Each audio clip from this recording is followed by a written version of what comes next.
Let me tell you one tactics they used in whitewashing our African history from black to white. Are you a lover of the untold African history?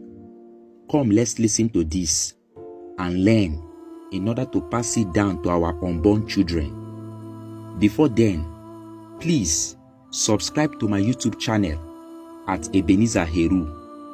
Click on the YouTube on my TikTok page to go to my YouTube page, and also get the book, The Untold History of the Black Race and the Fall of African Civilization, from the link on my TikTok page, or you send a message to my DM requesting for a copy. Now, when the great Senegalese historian in the person of Cheikh Anta Diop saw the remains of Ramesses II for the first time, Ramesses was very black with melanated features. The historian went back to the Egyptian Museum in Cairo to ask for his release in order to study the tobacco he found previously inside the stomach of Ramesses. But the Arabs refused to grant him the opportunity to carry out his scientific research. Few years later, they brought Ramesses out of the Cairo Museum, and to our amazement, Ramesses has become white with Caucasian features. All the pharaohs from the first dynasty were very black. Since the Hyksos invasion of Egypt in the year 1675 BCE, during the 13th Egyptian dynasty, the Greek invasion in 332 BCE, and the Roman invasion in 30 BCE, Egypt started having a mixed race till the time of the Arabs in December 639 AD.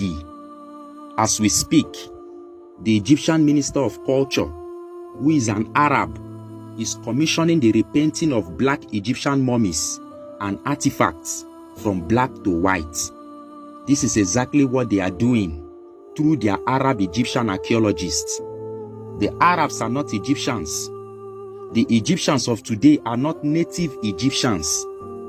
It started in December 639 AD when the Arab Muslims occupied North Africa through Egypt and started the Arab slave trade. Historically, this was the longest slave trade in Africa.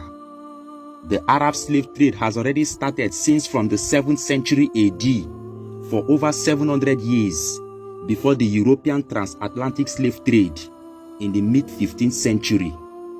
From the 10th to the 19th century, 7,000 to 10,000 Africans were transported each year from East Africa to North Africa.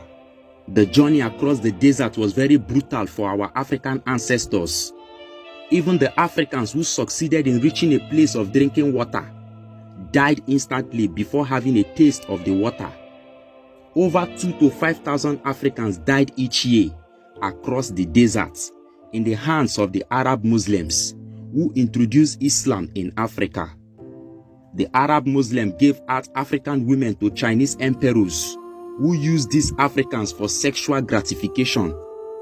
An unknown source posited that African women who became pregnant in China were buried alive with their African children.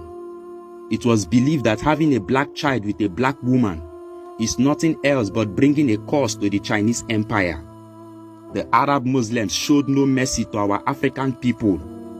African women who are exhausted and unable to walk due to long journey in the desert were killed out of anger by the Arabs who saw it as bad markets. The Arabs destroyed our African culture and civilization. The Sphinx was not blown up by Napoleon as we were miseducated in our schools. That's a fat lie. The Sphinx was blown up by an Arab Muslim named Mohammed Sam Adia in the year 1378. He could not stand the face of the Sphinx because he cannot stare at a Negro nose. That's the level of their racism in Africa.